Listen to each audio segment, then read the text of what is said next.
गुरु महाराज, इष्ट देव को भोग क्यों लगाना चाहिए? इष्ट देव को भोग लगाने के लिए आपको बहुत लंबे समय तक साधना करनी पड़ेगी।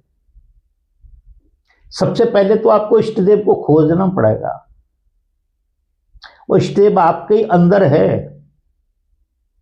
इष्ट देव बाहर नहीं है, किसी मंदिर में, किसी मस्जिद में, किसी उसमें नहीं बैठा हुआ। इष्ट देव जो है वो आपके ही अंदर है और उसे आंख बंद करके भोग लगाना पड़ेगा।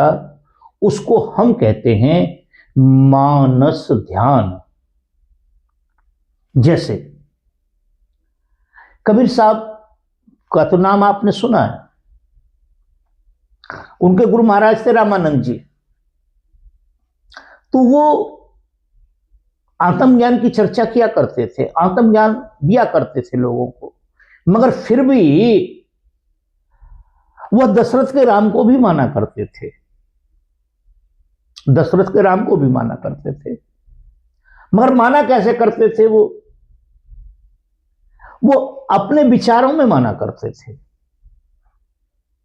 तो एक दिन क्या हुआ कि वो आंख बंद करके ध्यान कर रहे थे, तो उन्होंने राम लक्ष्मण सीता बना लिए, अपने ध्यान में प्रकट हो गए उनके सामने। जब चित्र रुक जाएगा तो जो भी आप प्रकट करना चाहेंगे, इष्ट देव प्रकट करना चाहें, गुरुदेव प्रकट करना चाहें, संत देव प्रकट, जो भी आप जिसकी माध्यम से आपको ईश्वर को प्राप्त करना चाहते, तो प्रकट हो गए। उन्होंने स्नान कराया। स्नान कराने के बाद एक वस्त्र से शरीर साफ किया, इत्र लगाया, चंदन लगाया, वस्त्र पहनाए और सर पर मुकुट रख दिया। अब सर पर मुकुट रख दिया तो सुंदर छवि बन गई, मगर वो पुष्पों का हार डालना भूल गए। पुष्पों का हार डालना भूल गए।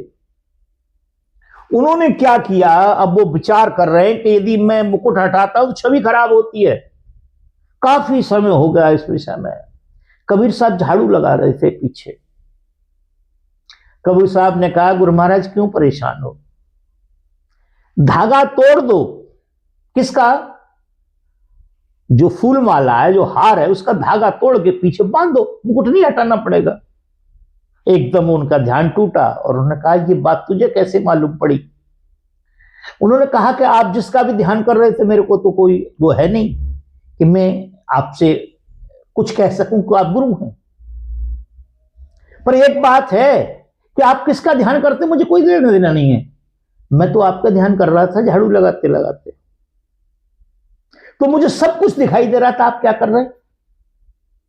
आप कहीं और देख रहे थे, मैं आपको देख रहा था, क्योंकि आप तो मेरे सामने है ना। जिनको आप देख रहे थे पता नहीं हुए नहीं हुए, क्या है कैसे है, कल्पना ही मात्र तो नहीं आपकी। मेरी तो कल्पना नहीं, आप मेरे सामने हैं, इसलिए जो आप कर रहे थे मुझे दिखाई दे रहा था। यह है इष्ट देव का भोग लगाना। इष्ट देव को भोग इसलिए लगाना चाहिए, अपने आत्म कल्याण के लिए, आत्म ज्ञान के लिए, मोक्ष के जाने के लिए, मोक्ष को प्राप्त करने के लिए, इस असार दुनिया से परे जाने के लिए, परमेश्वर के सामने जाने